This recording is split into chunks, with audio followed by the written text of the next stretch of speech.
March 17, 1943. The mahogany desk trembles as Admiral Wilhelm Canaris slams the intelligence folder shut, coffee splashing from his porcelain cup onto reports that could mean his execution. Through the tall windows of Abwehr headquarters, the Landwehr Canal reflects gray Berlin sky, the same waters where Rosa Luxemburg's body was dumped 24 years ago. Now Canaris, chief of German military intelligence, holds documents that challenge not just Nazi propaganda, but the mathematical foundation of German victory itself. "Impossible," he whispers, studying intercepted communications from agents across 3 continents. "The Americans are feeding us disinformation." But Major Friedrich Wilhelm Heinz, standing rigid before the desk, has triple-checked every source. Mexican oil executives, Spanish diplomats, Swedish engineers, Japanese naval attachés, all reporting the same mathematical impossibility. Ford Motor Company's Willow Run plant is producing 1 complete B-24 Liberator bomber every single hour. Each B-24 contains 1.5 million individual parts, 450,000 rivets, 30,000 separate components assembled into an 18-ton aircraft capable of carrying 8,000 pounds of bombs 3,000 miles. Rolling off Henry Ford's assembly line faster than Germany can produce a simple Kübelwagen military vehicle. Canaris lights a cigarette with shaking fingers. What he doesn't know is that this moment will trigger the most devastating intelligence failure in modern warfare: the systematic inability of Nazi leadership to believe their own spies, dooming the Third Reich through willful blindness to American industrial mathematics. The collapse had begun 2 years earlier.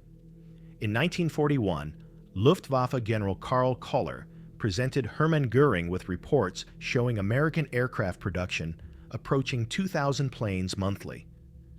Göring had laughed, literally laughed, declaring Americans could only build refrigerators and razor blades, not military aircraft. Now, staring at photographs smuggled through Switzerland showing Willow Run's mile-long assembly line, Canaris feels the weight of terrible knowledge. If these numbers are accurate, and 17 independent intelligence sources confirm they are, Germany has already lost the war. It's now only a question of mathematics and time. But how do you tell Adolf Hitler that his master race is being outproduced by American women, African Americans, and factory workers who 6 months ago were making breakfast for their children? How do you explain that democracy isn't making America weak, it's making them unstoppable? Outside his office door, Canaris can hear the measured footsteps of SS guards. Reporting accurate intelligence about American production has become tantamount to treason. Officers who dare suggest the United States might actually achieve their impossible production claims are accused of defeatism, a crime punishable by death. Yet the evidence continues pouring in from every corner of the Western Hemisphere. Spanish attachés, Mexican industrialists, Swedish businessmen, even surrendered German saboteurs are confirming the impossible truth. Henry Ford has transformed automotive mass production into the weapon that will destroy Nazi Germany.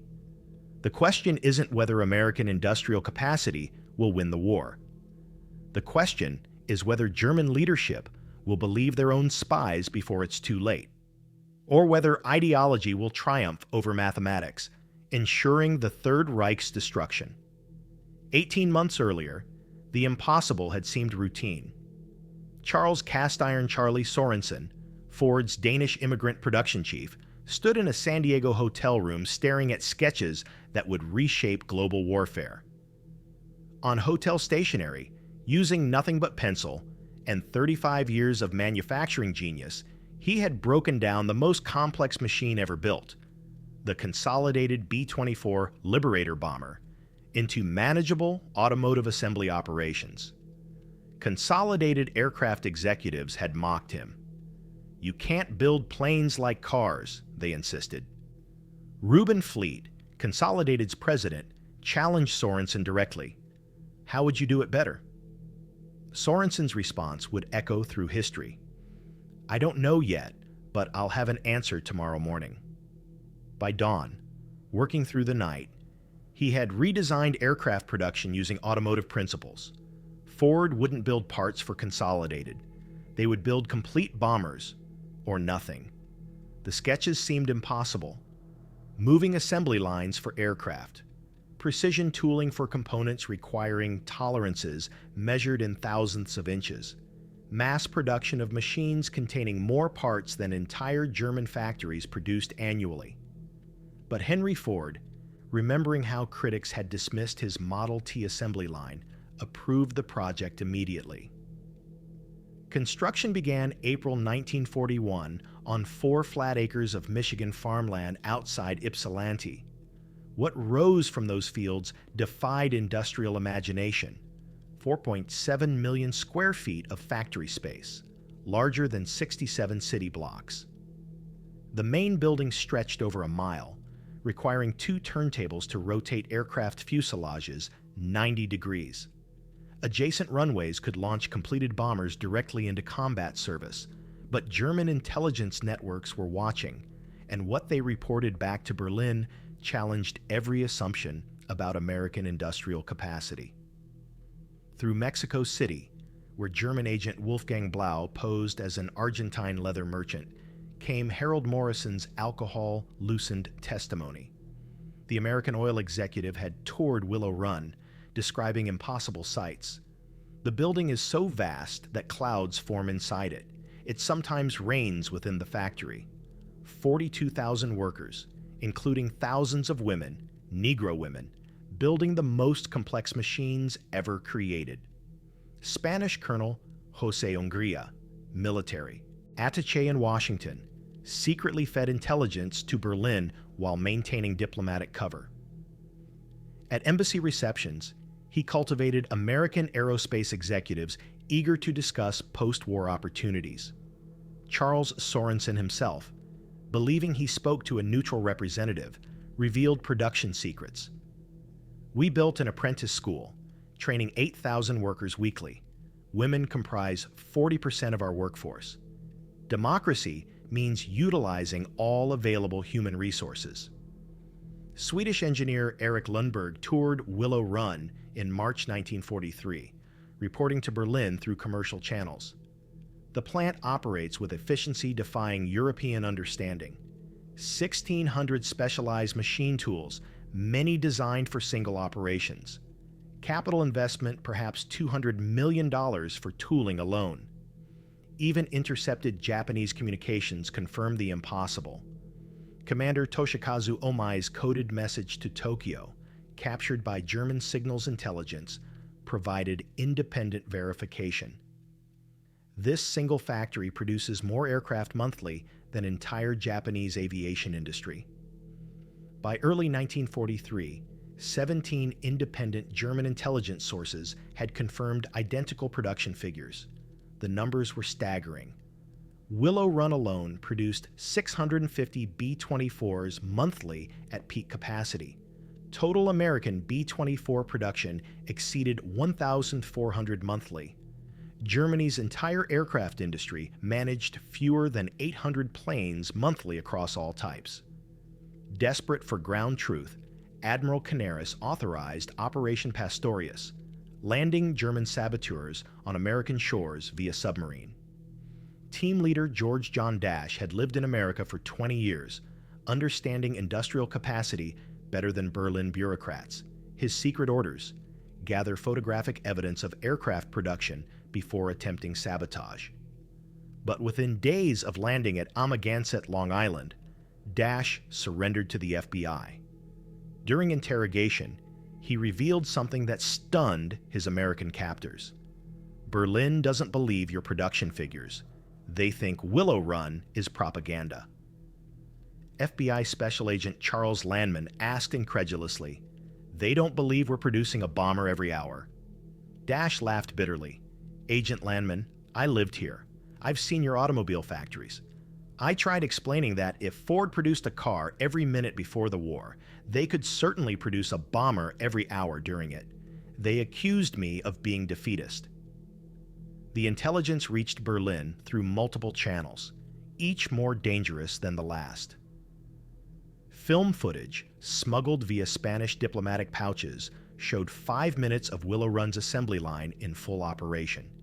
The camera traveled the entire mile-long production flow, B-24s in every construction stage moving at steady pace, workers of all races and genders performing tasks with mechanical precision, timing clocks confirming reported production rates. Admiral Canaris and Deputy Hans Oster watched the footage in a locked Abwehr conference room. "Mein Gott," Oster whispered, "it's true." Canaris lit the film with his cigarette lighter, watching evidence burn. "We cannot show this to them. They would accuse us of creating fake footage or being traitors." Aerial photographs obtained through Spanish diplomats revealed additional confirmation. Photo analysts counted approximately 12,000 cars in parking lots, indicating 3-shift operations. 47 completed B-24s sat ready for delivery at adjacent airfields. Assembly lines were visible through skylights, aircraft spaced exactly as intelligence reported. Herman Vernard's analysis concluded, "Photographic evidence confirms human intelligence. Production rate appears accurate. Recommend immediate strategic reassessment." But Nazi leadership had already decided what they would believe, and mathematical reality wasn't part of that belief system.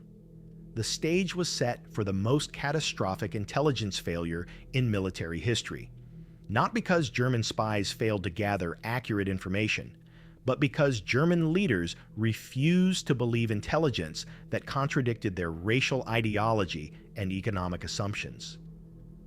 Truth was about to collide with prejudice, and in that collision, the fate of the Third Reich would be decided.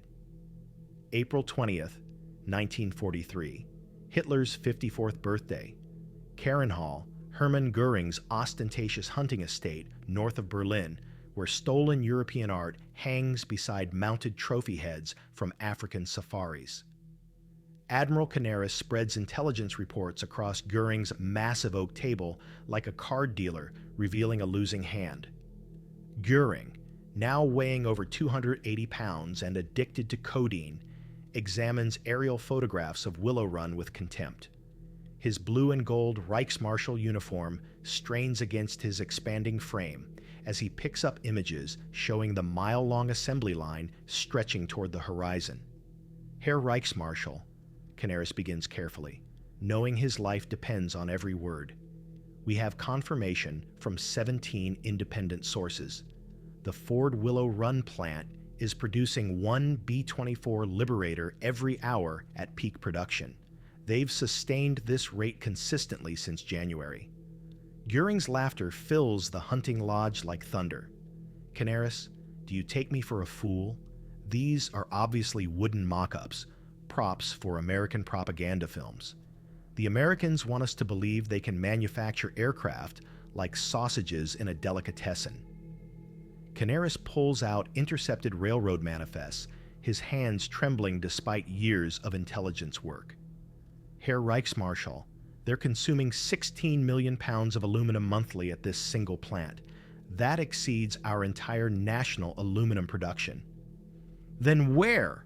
Göring demands, gesturing theatrically with a jeweled hand. "Do they obtain this miraculous aluminum? From their Negro workers? From their women riveters? Canaris, you've been deceived by Jewish-controlled American propaganda.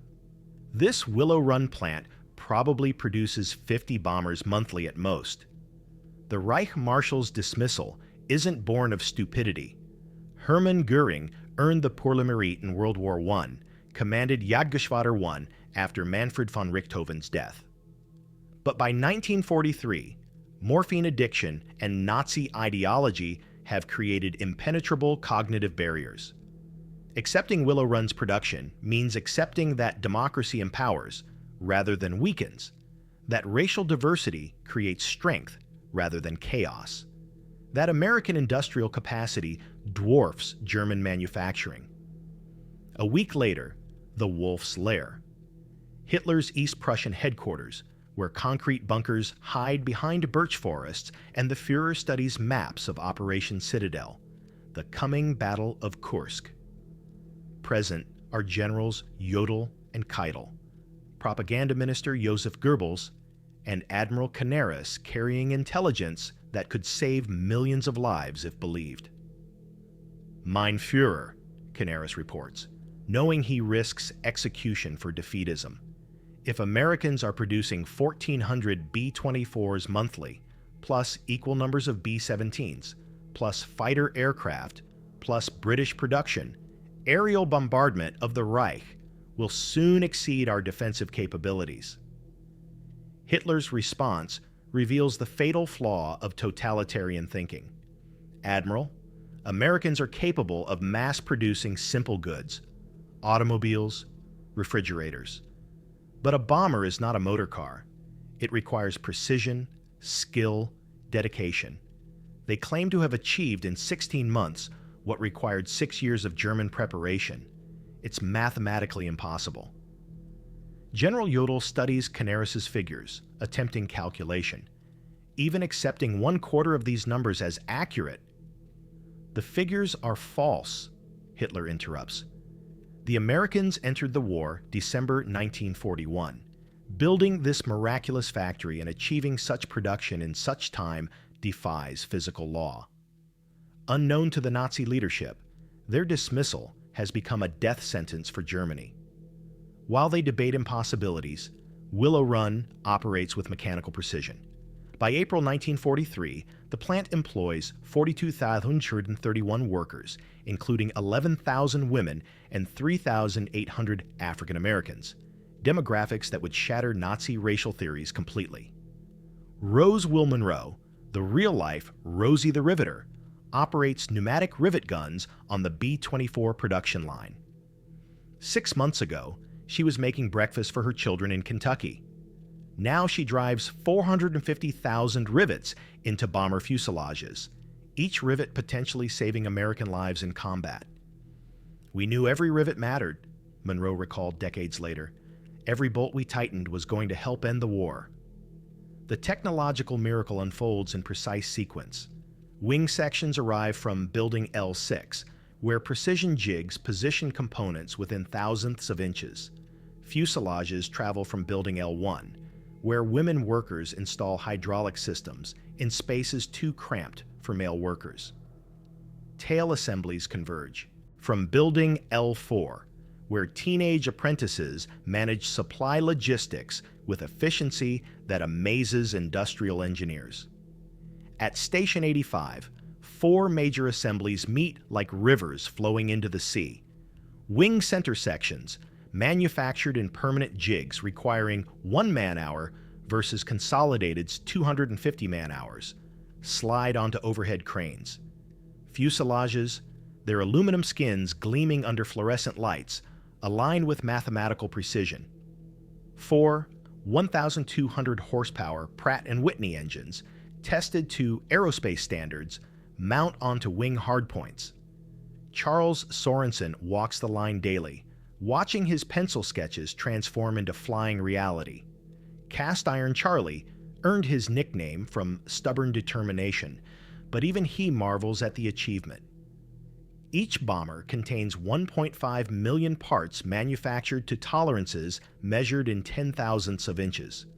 Components arrive from 8,000 suppliers across 48 states, coordinated through logistics networks rivaling military operations. Dr. Albert Speer, Hitler's armaments minister and the only Nazi leader with genuine industrial understanding, secretly obtains American intelligence reports. His diary entry, discovered after the war, reveals private despair. If Willow Run figures are even half accurate, we face not defeat, but annihilation. They produce more aircraft monthly than we do annually. But speaking this truth would be my death warrant. Meanwhile, German intelligence continues gathering evidence that leadership refuses to believe. Aerial reconnaissance photographs obtained through Spanish diplomatic channels show Willow Run's impossible scale. Parking lots contain 12,000 automobiles, indicating continuous three-shift operations. Completed B-24s crowd adjacent airfields like mechanical livestock awaiting slaughter. Rail sidings overflow with freight cars delivering aluminum, steel, rubber, electronics, raw materials flowing into Sorensen's mechanical miracle. The photographs reveal other impossible truths: women operating sophisticated machinery, African-American workers managing precision assembly operations, teenagers coordinating supply chains, the demographic diversity that Nazi ideology declares impossible for complex manufacturing. Dr. Otto Ohlendorf, head of SD Inland and trained economist, analyzes captured American economic data. His December 1943 report to Heinrich Himmler contains stark mathematics. Ford Motor Company's peacetime production was 1.1 million vehicles annually. Converting this capacity to bomber production means Americans will produce enough B-24s by June 1944 to drop our entire 1940 London bombing tonnage every single day. By Christmas Eve 1943, German intelligence possesses projections for American 1944 aircraft production: 18,000 B-24s, 12,000 B-17s, 1,000 B-29s, 40,000 fighters, total 86,000 aircraft. More than all nations have produced in aviation history. Hitler's response when presented these figures: the Americans claim they will produce more aircraft in 1944 than exist in the world. It's propaganda designed to demoralize German leadership. The final evidence arrives through the most dangerous channel: film footage of Willow Run in full operation, smuggled via Swiss intelligence contacts. Admiral Canaris and Hans Oster watch in stunned silence as cameras travel the entire mile-long assembly line. B-24s in every construction stage move past stationary workers with clockwork precision. The footage confirms every intelligence report, every photograph, every agent's testimony. But reality has become treason. Canaris burns the film with his cigarette lighter, watching 5 minutes of evidence dissolve into ash. "We cannot show this to them," he tells Oster. "They would execute us for creating fake footage or being enemy agents." The intelligence failure is complete. German spies have gathered accurate, comprehensive data about American industrial capacity. But Nazi leadership, blinded by racial ideology and economic assumptions, refuses to believe their own intelligence service. Mathematics has collided with mythology, and mythology has won, temporarily. The consequences will reshape the world. February 20th, 1944. Big week. Over 1,000 American heavy bombers darkened German skies during Operation Argument, dropping more explosives in 6 days than the Luftwaffe delivered during the entire London Blitz. Luftwaffe ace Adolf Galland radios desperately to Hermann Göring. "Herr Reichsmarschall, I count over 800 bombers in a single formation. These aircraft are real, and they're dropping real bombs." The mathematical inevitability German intelligence had predicted has arrived with devastating precision.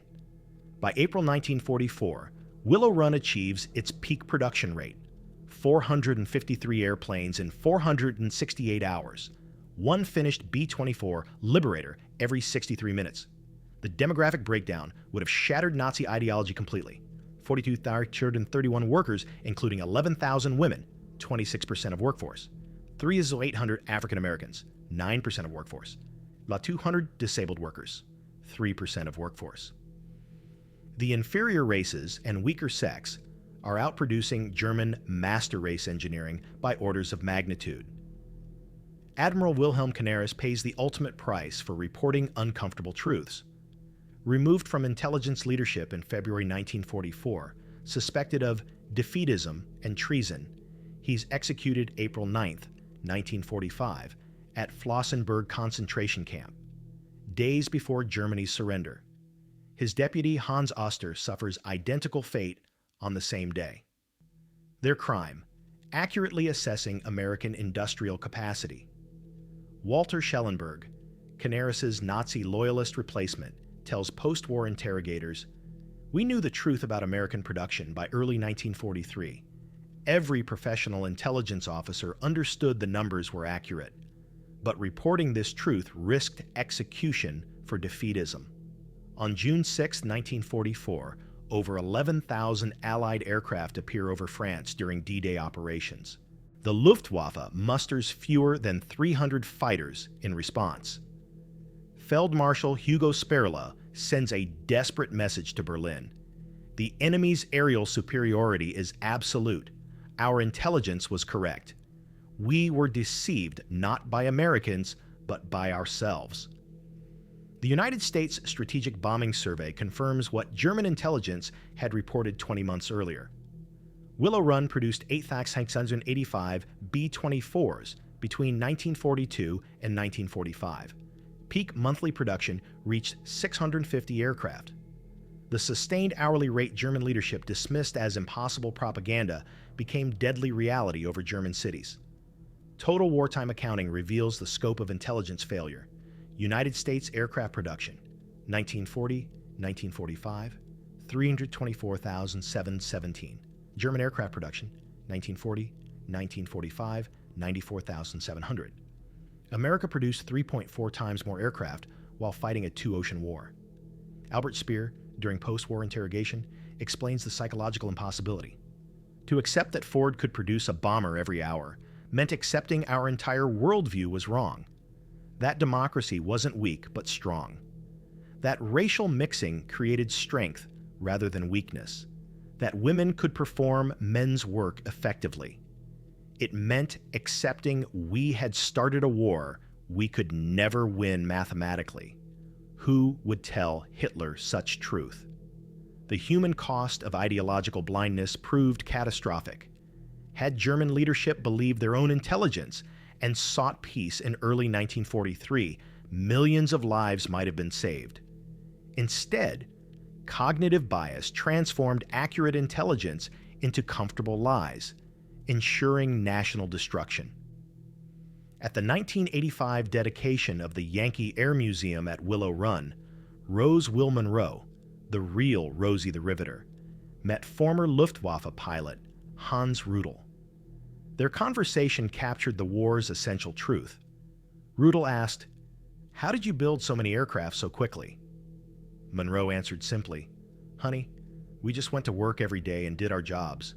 Nothing fancy. Punch in, build bombers, punch out. Democracy isn't complicated. It's just free people doing their best." Rudel responded with tragic understanding. "We were told democracy made you weak, that diversity made you inefficient. We were told lies, and those lies killed millions." The final German intelligence report on Willow Run, dated April 20th, 1945, Hitler's last birthday, was never delivered. Found in Berlin's ruins by American officers, it concluded, "Willow Run production confirmed. We reported this truth 2 years ago. We were not believed. Germany dies not from lack of intelligence, but from lack of wisdom to believe intelligence contradicting what we wish to be true." The lesson echoes through history. Reality doesn't care what you believe. Those who deny evidence in favor of ideology will ultimately be destroyed by mathematical truth. German spies counted American bombers accurately. German leaders believed none of it. That disbelief killed the Third Reich as surely as any bomb dropped from Willow Run's assembly line. Proof that when mathematics confronts mythology, mathematics always wins.